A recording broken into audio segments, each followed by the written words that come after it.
کہ مجھے نہیں پتا کہ قیامت کب آئے گی، اس کا علم صرف میرے اللہ کے پاس. کیا تم لوگوں کو یہ بات ماننے سے شرم آتی ہے؟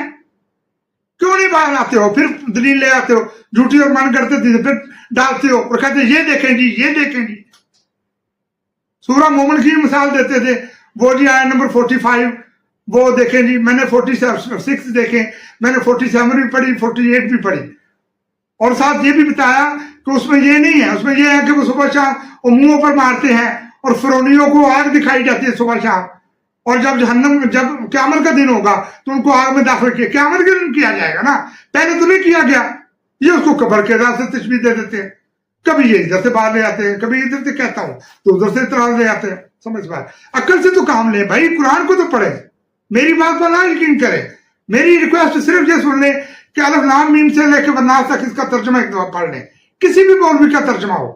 ظاہر گورنمنٹ ذمہ دار ہے، حکومتیں ذمہ دار ہوتی ہیں ترجمے کی. کسی کا بھی لے آئیں، ترجمہ پڑھیں، تشریح نہ پڑھیں. ترجمہ پڑھیں، آپ کی عقل خود آپ کو بتائے گی کہ کیا سچ ہے اور کیا جھوٹ ہے.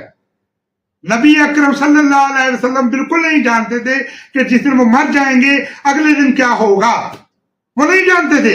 یہ قرآن ثابت کر رہا ہے، یہ اللہ اور ان کی اپنی کتاب کہہ رہی ہے. پھر انہوں نے کہا تھا جسے لکھ لی اتنی لمبی لمبی، وہ 14ویں صدی میں وہ نشانی بتا دی، یہ کر دیا وہ کر دیا. اتنی بات کرو جتنی اللہ سبحانہ و تعالیٰ نے ان کو بتائی. جو اللہ سبحانہ و تعالیٰ نے ان کو علم نہیں دیا وہ علم مت ڈالو. یہ غیر اللہ کا پیغام ہے. سمجھو تم نے غیر اللہ کی میسج کرنی ہے یا اللہ کی؟ تم اللہ سبحانہ و تعالیٰ کے پیروکار ہو یا غیر اللہ کے؟ کس کے پیروکار ہو؟ سب سے پہلے تو یہ بتا دو. کیوں نہیں بات آتے تم لوگ؟ اس سے زیادہ میں کیا کہہ سکتا ہوں، میری سمجھ سے باہر.